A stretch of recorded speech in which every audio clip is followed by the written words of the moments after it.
because Riley's sad, Joy. Well, why is Riley sad? Well, her eating disorder's gotten so much worse, and she's now dealing with depression and anxiety, and I just don't know how to help her. Well, sadness, it used to be a lot worse. What do you mean it used to be a lot worse? Have you not seen what Riley's going through?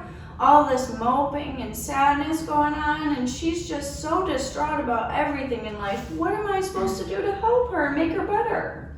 Well, back in the day, people viewed mental illness as demonic or a religious punishment. Like they were cursed and had witches and stuff? And since mental illness was viewed as this scary topic, people with mental illness were institutionalized and closed off from society.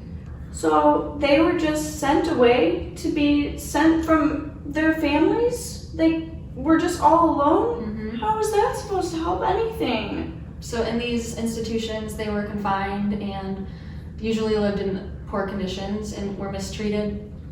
How is that supposed to help with any type of mental illness? I wouldn't want to be alone by myself. How am I supposed to help Riley when she's all alone?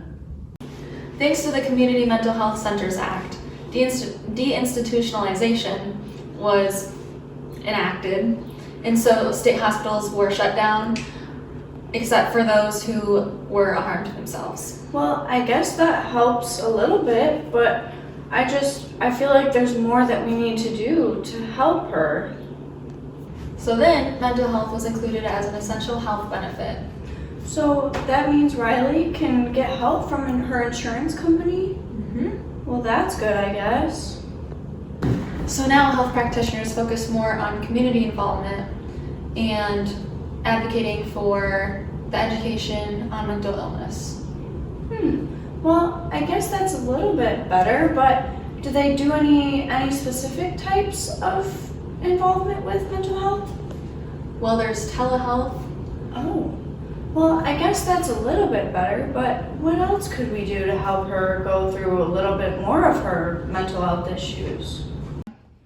I'm so angry, Sadness. You're always interrupting. It's getting ridiculous. Scooch out the way. I'm going to tell you how we're going to advocate. First of all, we're going to go to the governor or the mayor and we're going to demand that they make a proclamation. Second, we're going to demand that they make policy changes. We're going to influence those policy changes. Then we're going to go around the town and we're going to talk to people and spread awareness about mental illness. Next, we're going to make buildings green. We're going to go green. We're going to look at landmarks and we're going to make them green. We're going to go to coffee shops and malls. And we're going to give them green ribbons. We're going to make sure we're spreading awareness. We can participate in volunteer activities. We can fundraise. We can go on walks that are based on mental health awareness. There's so many things that we can do to advocate for mental health.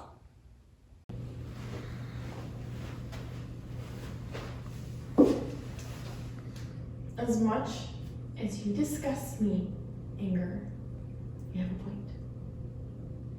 Occupational therapists have a unique role they can play in helping these people with mental health issues, and I wish more people understood our role. So if we advocate for occupational therapists, we can work with more people and more populations that need our services. We can also work in more multidisciplinary teams and be valued in those teams. Get a load of this guy's mumbo jumbo.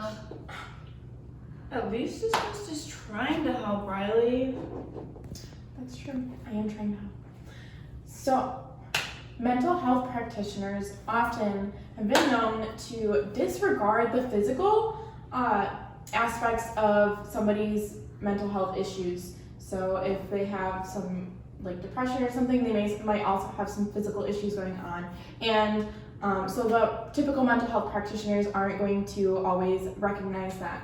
And so the distinct value that occupational therapists can bring to the table is that they value the person as a whole, and they use a holistic approach, and they attack in therapy both the mind and the body, and they value them equally. So they look at the person just as a whole, and that's how they approach therapy.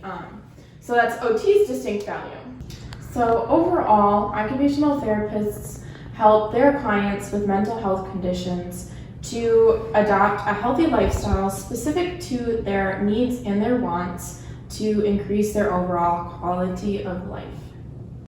Yeah, while those are all really good points, I'm still worried about those who need mental health services because in 2019, 45% of individuals alone over the age of 18 needed some kind of mental health service, which is why it's so important to occupational therapy.